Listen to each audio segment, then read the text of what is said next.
Hello and welcome back to Out of the Park Baseball 26.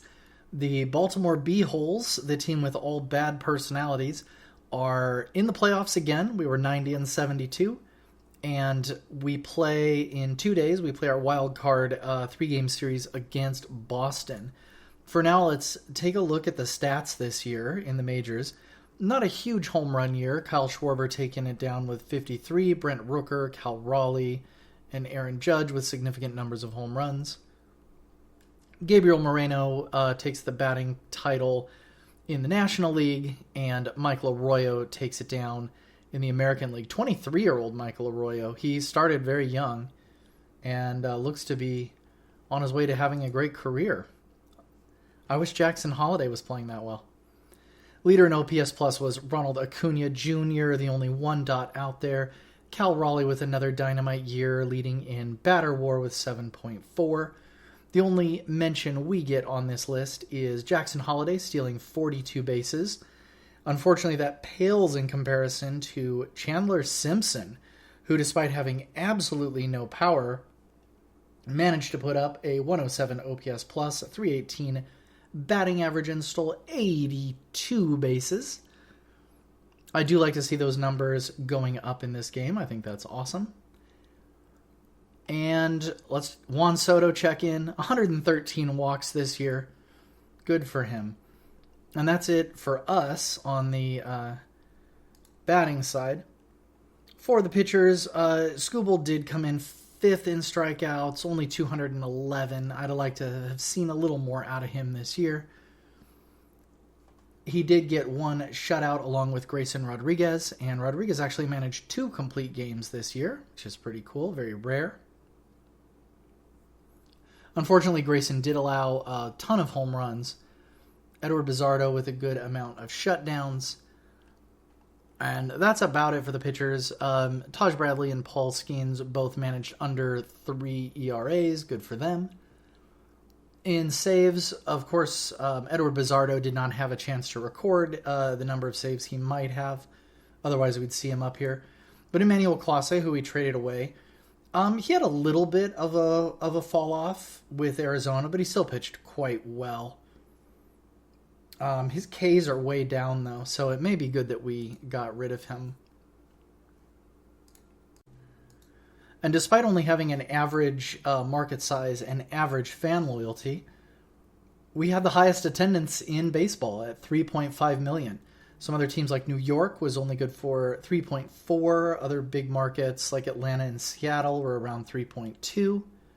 Cincinnati drew 3.2 million. Good for them. Los Angeles only drew just under 3.2 after drawing nearly 4 million the year prior. If we go into the team statistics, I want to check our fielding. I expect that it was just slightly better this year. And it was. We had about a combined 21.9 zone rating. It looks like Padres, Giants, Cubs, Pirates all had very, very solid defenses, maybe a tier above ours. Going into the batting stats, I'm interested to see how we did in extra base hits, very low down in the doubles. Boston with 315 doubles, that's pretty crazy. 34 triples puts us about middle of the pack.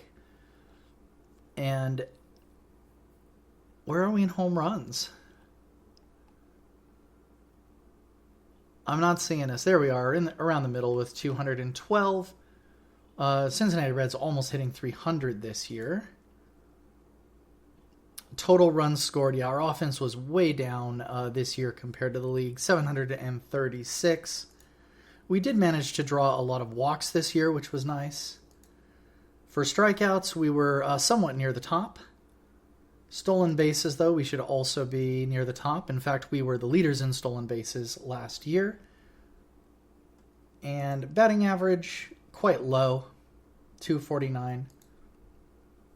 Our on-base percentage should be slightly better at 317, and the slugging of 422 only leaves us at an OPS plus of 739, which is very low for a playoff team. So not a good job hitting the ball this year. And if we move over to runs against is usually where we shine. And we did take that down again this year. Although home runs against, we still allowed quite a few.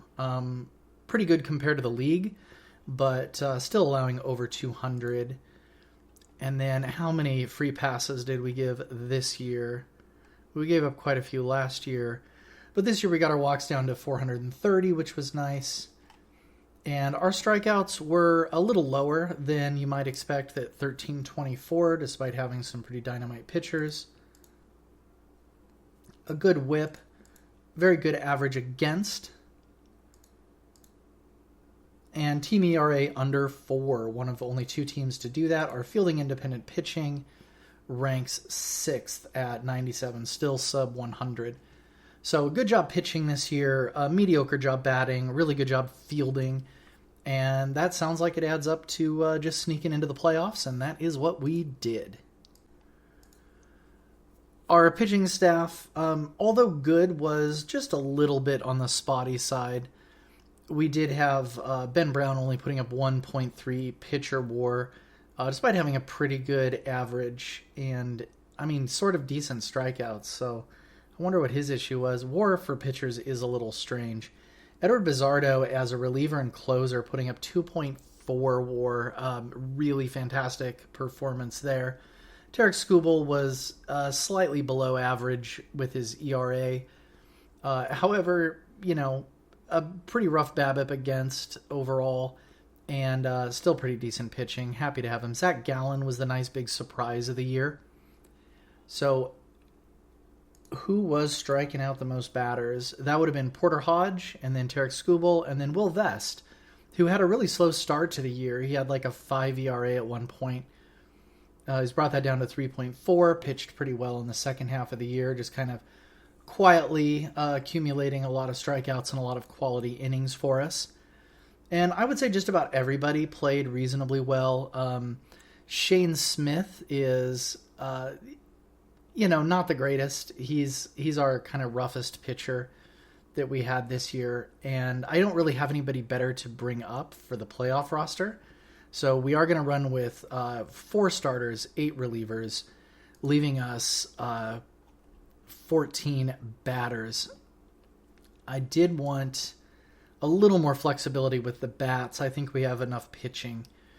So the only big thing here is Lars Nootbaar and Isaac Paredes are going to share the DH role just in a platoon split. And then there is just in the backups, there is a little bit of platooning as well. You see like Trey Sweeney and Luis Vasquez switching it up a little bit. Vasquez for us only through 48 plate appearances. He hit a 104 OPS plus. Best indications are he's maybe an average or maybe slightly below average hitter, but he is having a good end of his season. If we go into the lineups, we'll see. I want to do a Henry Davis check-in. So hit by 14 pitches. Okay, he did pick it up in the second half of the year. Good for him. Isaac Paredes is another guy who gets hit by a lot of pitches. So Henry Davis has some competition now. In fact, he got hit at a significantly higher rate per plate appearance. So I hope Henry takes that personally and crowds the plate just a little more, because we really need that to reflect in his on-base percentage. And speaking of on-base percentage, our best guy was Lars Nootbaar, followed by Henry Davis, and Rio Foster coming up, getting on base quite a bit. Technically speaking, he had the most home runs on our team, although most of those were for Arizona. Brenton Doyle, I want to highlight this. Another fantastic year for Brenton Doyle.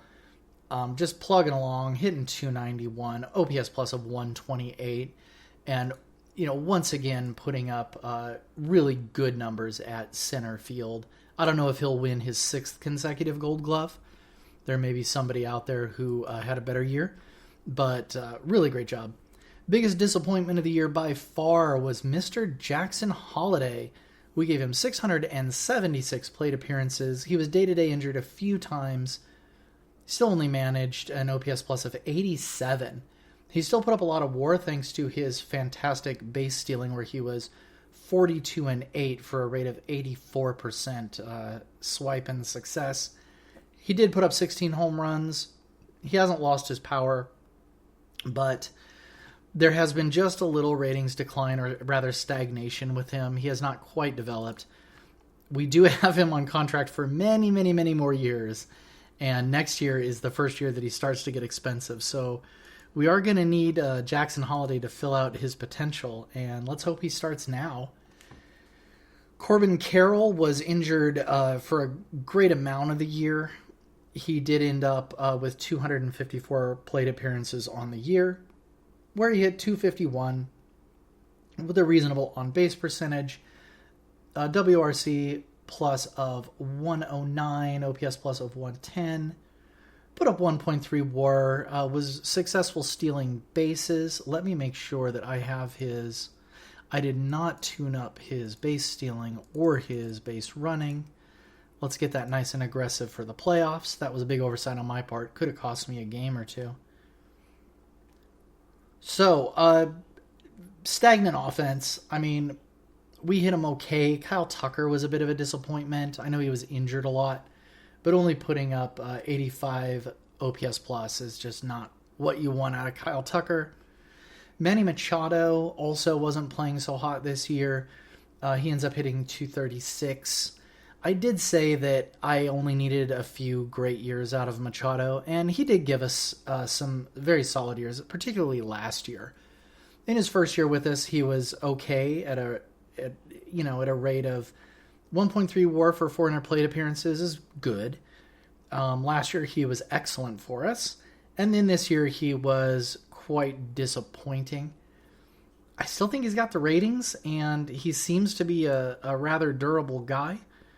He's very unhappy with his performance, which tells me that it was below expectation. He's got high work ethic. I think Machado has a pretty good chance at having one more good year for us. I would like to see him bounce back. But what we need right now is for everybody to start playing their butts off, because it is playoff time. Now, hopefully I'm not jinxing us, because I will say we have never gone out in the wild card round. This Boston team is fairly strong. Pitchers like Garrett Crochet. They've got Roman Anthony, the best outfielder in the game. They've got Christian Campbell, who I haven't paid any attention to at all, over at third base. He's in his second year. Looks to be significantly overperforming his ratings. So hopefully the law of averages catches up with him. Devers is still playing a more than competent first base. Marcelo Meyer is not quite the dominant shortstop that he turns out to be in some games, but he's still about on Mason Wynn's level. So their matching is pretty well everywhere. They've got a great closer in Josh Hader. They've got a very solid Sir Anthony Dominguez in relief. I think our outfield is a tick better than theirs on balance. It does show that Corbin Carroll's a very highly rated left fielder. Brenton Doyle is the best center fielder in the game. I don't care what anybody says. And Kyle Tucker, yeah, he's not quite what he used to be, but he is still quite a good outfielder. The only player who OSA thinks is just the worst is Manny Machado. And they've got him rated exactly where we do. So I don't think that computes. I don't think he's the worst third baseman in the league. That certainly doesn't make sense to me. But the game is going to be underestimating Rio Foster because he's still in development. He's overperforming. So hopefully that is true. So let's move out to the schedule. Tarek Skubal has the ball, and let's see what happens in Game 1. And we are off to a 5-2 victory. Skubal goes 2 1/3, 2 runs, 2 earned, 9 Ks. Did give up 2 home runs. Thankfully, it looks like they were both... they were both singles to Abreu and Roman Anthony. Bizzardo again shutting it down. Came in for 1 inning and got 3 strikeouts. On to Game 2. Let's see who's pitching for us. And it looks like, we had to skip Ben Brown because he was tired. So it is going to be the ice-cold Zach Gallen. I believe in Zach Gallen. Let's get this done. Well, he got it done. He's going to be out for the rest of the year, and maybe that's a blessing, We win 3-2. We get past the wild card, and Zach Gallen is done for the year. So isn't that interesting? Let's see what happened. So he did make it to the 5th inning at least. Pitched great. And then Shane Smith took over, pitched okay. And then Ferrer and Tong closed things out. Who is our hero on offense? It would have been whoever hit in the 4th inning. It doesn't say. But yeah, not too great a hitting day for us. Doyle and Tucker both had 2 hits. Jackson Holiday, Corbin Carroll, Brenton Doyle, and Kyle Tucker all stole a base. Kyle Tucker steals bases? Yeah, he was actually 13-0 this year. I didn't even notice that. Good job, Kyle Tucker. Let's make sure let's bump up that aggression just a little. You know what? Let's go there. Maybe generate some more runs for us. And yeah, Baltimore takes the wild card series. So we're going to play the Rays. And let's see how many days of rest we get before that happens. Let's go playoff coverage.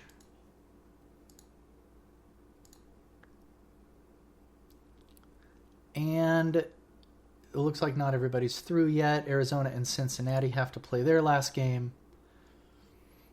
Okay, so we have had a couple days of rest, which is nice. But it is time to play Tampa Bay. So let me review our rotation, make a little change, and hopefully we get a little lucky and make it to the League Championship Series. I did just notice something, mildly unfortunate oversight on my part. Grayson Rodriguez has this bug where he's never shown to be on the playoff roster. I have to manually move him every year, and sometimes players do acquire that bug, and it is super annoying because I actually don't think I even had him in my starting rotation. But he's there now. So pitching for the next series against Tampa Bay is going to be Grayson. It's going to be Tarek Skubal. It's going to be Ben Brown. And I'm bringing over Gage Wood. He's going to be my 4th starter. I just don't trust Brady Singer. I know he's a vet, but let's get him out of there. And I do only have the one lefty in relief, and I may have to lean pretty heavily on him. Everything in the lineups is staying the same, but this is what we're going to run with, and we're up against Taj Bradley, and then who's maybe the best pitcher in the game right now, and then against Shane McClanahan, who is no pushover himself. Other teams that have made their division series, Seattle and Detroit will play. Cincinnati emerged from the wild card to face the Padres, and the Rockies are there against the Braves. Let's see what the Rockies have going on. They did keep Tovar around, which was good. I like the choice of Moniak here, if that's how you say it. I do like that choice. I know his ratings are not the greatest, but Colorado's such a tough team to play. I do like they kept Drew Romo. Amador was a good hold as well. So yeah, they didn't destroy their own team, at least. That's about the best you can say for Colorado. So nice to see them doing well. But we're going to get right to it now. So Taj Bradley versus Grayson Rodriguez, and let's see how it goes. And we win a barn burner 12-6. Brenton Doyle with a 3-run homer. Kyle Tucker with a 2-run homer. Kyle Tucker is not a difficult name, and it is killing me. Look at this. So Mason Wynn also hit one. Parade of doubles, 2 for Jackson Holiday, 1 each for Carroll, Nootbaar, Doyle, and Rio Foster. I'm not even used to seeing his name yet, but I am glad he's contributing. Grayson Rodriguez went 6.1 innings. He did get shellacked a little bit. Bo Bichette hit a home run off of him. But we did hold it together. Taylor and then Singer came in to close it out. Brady Singer. Great job there. Game 2 against Shane McClanahan. And up for us is going to be... wait, hold on a second. Yeah, it was Grayson. I don't want to skip Tarek Skubal in the rotation. There we go. Let's do this right, game. You know what? In fact, what I think I need to do, I think I need to change this to strict order and just choose my starter every game, just to make sure the game doesn't do anything wild. So Tarek Skubal, Shane McClanahan, let's have a little duel. And we win again, 5-4, making us extremely heavy favorites to take down the series. A 3-hit performance by Isaac Paredes, and doubles galore again. 1, 2, 3, 4 of them. Skubal went 7 innings, 3 runs, only 3 Ks, and he did give up 2 homers. Edward Bizardo with the clutch save. When did we win this game? We won it in the top of a 9th off of a Manny Machado double. Good job, Manny Machado. Good to see it. So next on the mound is going to be Ben Brown. And let's see what happens. And we take it down 4-3. What a job we've done here. Okay, Brown went 5 scoreless innings, 2 walks, 5 Ks. We took him out after 89 pitches, which I like. I think that's good. Our bullpen's strong. Edward Bizardo did blow the save, but managed to steal the win. And Kyle Tucker hit another home run. Does that make him the series MVP? Let's see. Eric Lara. Why would Eric Lara be the series MVP? I guess because he hit pretty well. But they lost all 3 games. Come on, game. Oh, well. That's okay because we are on to the League Championship Series. And we might get another crack at the World Series. And that is very, very exciting. Looks like we've got some players retiring. That's all fine. And let's go ahead and sim ahead. Make sure we know who all made it. The Padres, the Braves. And we'll be playing our old nemesis, the Detroit Tigers. And they're pretty strong this year. They've got great pitching. They've got Riley Green out there, Max Clark. How's Dylan Dingler doing? Yeah, really solid catcher. And, ooh, Jace Jung developed nicely this time. Yeah, good for him. Okay, it's going to be a tough series against the Tigers, but hopefully we get our revenge on them from the last time they knocked us out of the League Championship Series. A real quick note, now that the international amateur free agents have been revealed, I'm going to try to get some early scouting information on some of these guys, but I have to be careful who I invite because there's only 10 slots. And a guy like Carlos Rodriguez, despite having pretty nice ratings, at least with his bat anyway, says he's intelligent, hardworking, and a natural-born leader. Well, there's no point in me scouting him because I need those bad personalities. And so I'm going to want somebody to check out somebody like this who doesn't stand out. That sounds like a guy who might be for me. This says relaxed and confident, aggressive when needed. Borderline that he might have a bad personality. He'll probably have a good one, but we still want to scout him because he's a catcher, so we want to make sure that we don't miss out.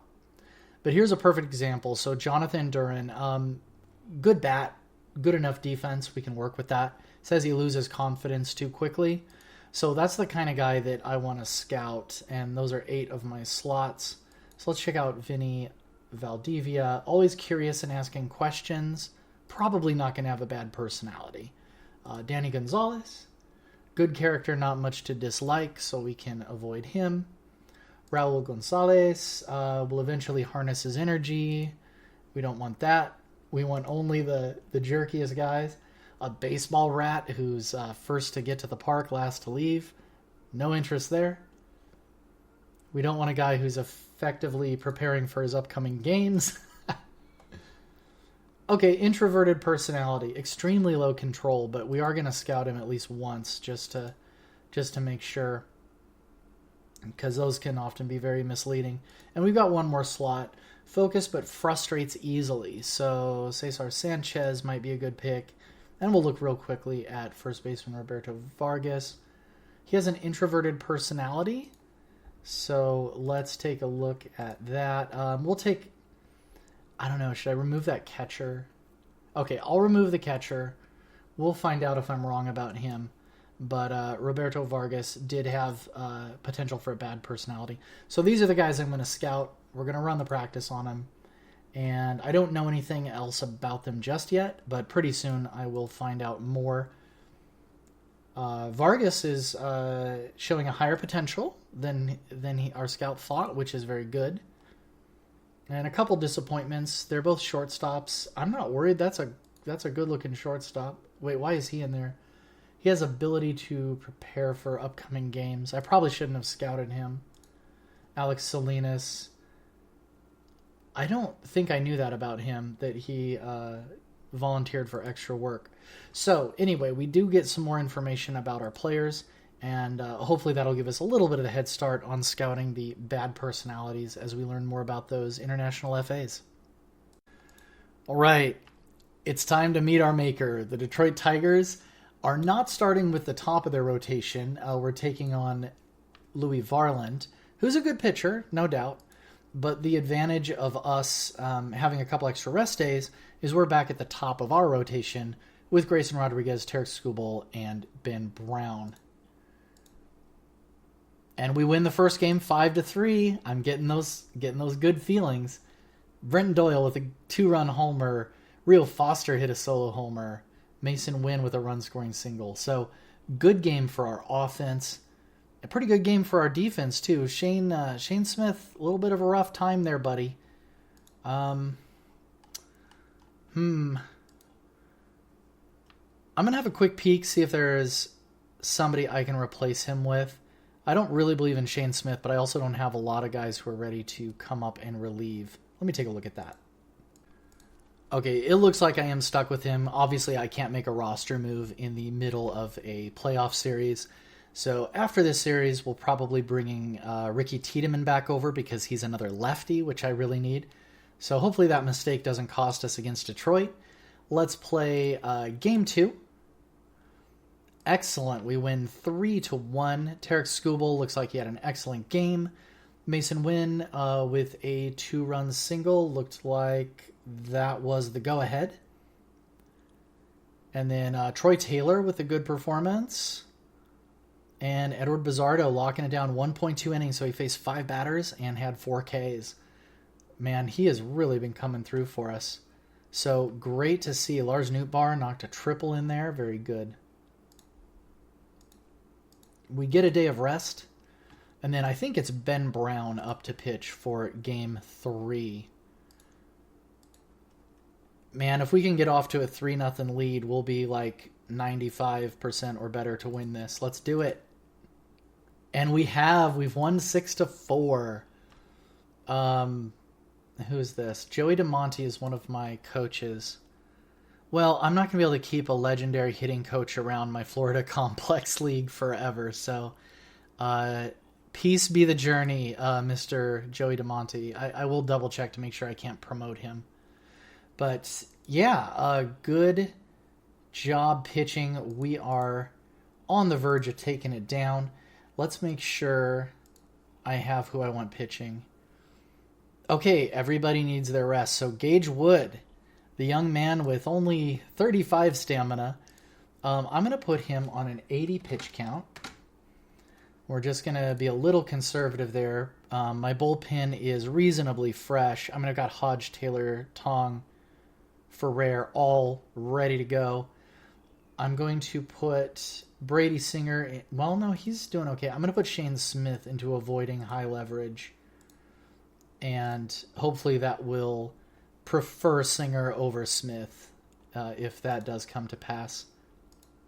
So Gage Wood, young man, chance to win it all right now.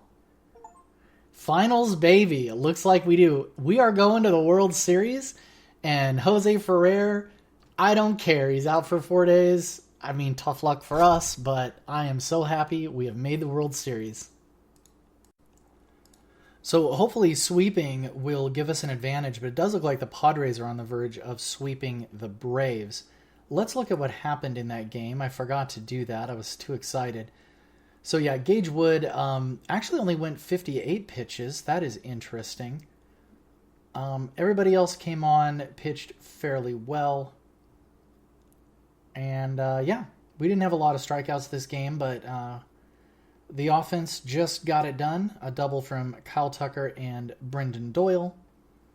And we did win the game in the bottom of the 8th, and that would have been a Corbin Carroll sac fly. And hopefully the Braves prolong this series a little bit, give our pitchers some more rest. And no, the Padres sweep too. But we do get more rest than the Padres, so that is fine. And okay, well, we've got all the rest in the world anyway, so it won't matter. So let's take a quick look at San Diego, see what we are up against in the World Series. They have a dynamite catcher. Well, man, he's good. Of course, Gunnar Henderson, that trade a long time ago, is going to come back and bite us. He's been doing exactly what you expect Jackson Holliday to do every single save. We have gotten unbelievably unlucky with Jackson Holliday. So he should be exactly what Gunnar Henderson is right now. They've got Jackson Merrill. They've got Fernando Tatis Jr., who at age 29 is still putting up decent ball. Their pitching staff is where we might have an advantage. Let's take a quick look at the Padres pitching staff. So Christopher Sanchez, not an ideal first starter. Obviously a guy I'd be happy to have in my rotation if he qualified for my team. Roansy Contreras, this is a 5th starter. Max Meyer, pretty good. I don't know why he's the 3rd in the rotation. He should be 2nd for sure. Then Tobias Meyer is another 5th starter quality guy. So yeah, the Padres are outmatched on the mound, but they also have a little bit better offense than we do. So that is going to be an interesting series. So I'm going to sim up to there and be right back with you. Minor change to the bullpen. I've brought up kind of journeyman Will Klein, who has been kicking around AAA. I really like his ratings, and he wants to be playing in the majors. And I just think he's the kind of guy we need right now. I've demoted Brady Singer because his ratings just aren't where they need to be. And I've brought back Jose Ferrer from the injured list. He will now be my 2nd lefty in the bullpen, which I think I really need. And destiny is calling. Is it time to take down the San Diego Padres? They do have home field advantage over us. We will start the first 2 games in San Diego, move back to Baltimore for the next 3, and then spend the last 2 games in San Diego. We are back to the top of our pitching rotation. They're sending out Roansy Contreras. We have an advantage there with Grayson Rodriguez. So let's see what happens. And to my delight, we win the first game 10-4. Jackson Holliday starting things off with a solo home run. Isaac Paredes with a solo home run. Mason Wynn with a 2-run single. Yeah, Tatis hit one off of us, but that is okay. Rodriguez did get beat up a little bit. 4 runs in 5 1/3 innings. He did have 6 strikeouts, which is nice.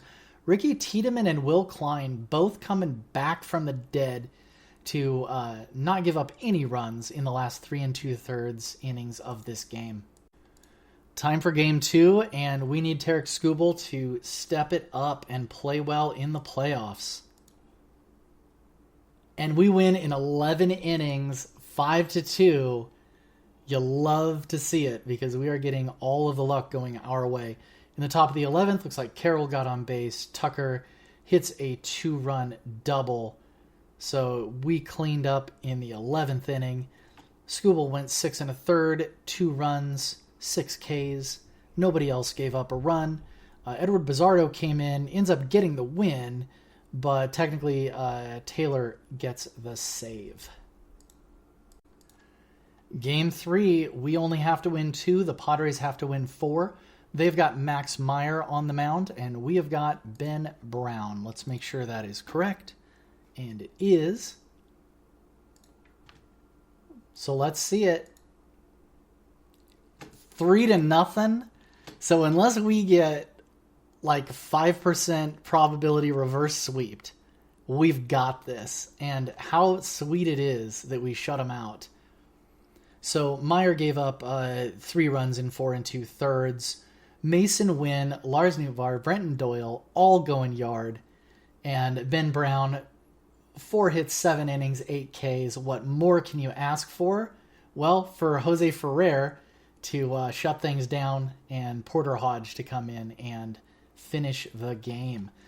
So we've just got to win one more, and I cannot think of a more fitting pitcher to give the ball to than Gage Wood, who has been through it and been through it. I know he's lost his stamina, he's lost some of his potential, but he finally made it to the majors after a really long time out with an injury. And so I want to give him the ball for Game 4, and I will be right back with that.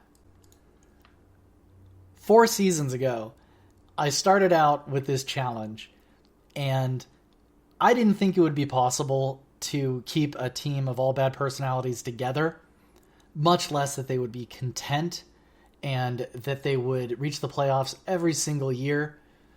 And what a treat it is to finally close out Game 4 of the World Series. Of course, it's end of the month. We have to wait and wait and wait.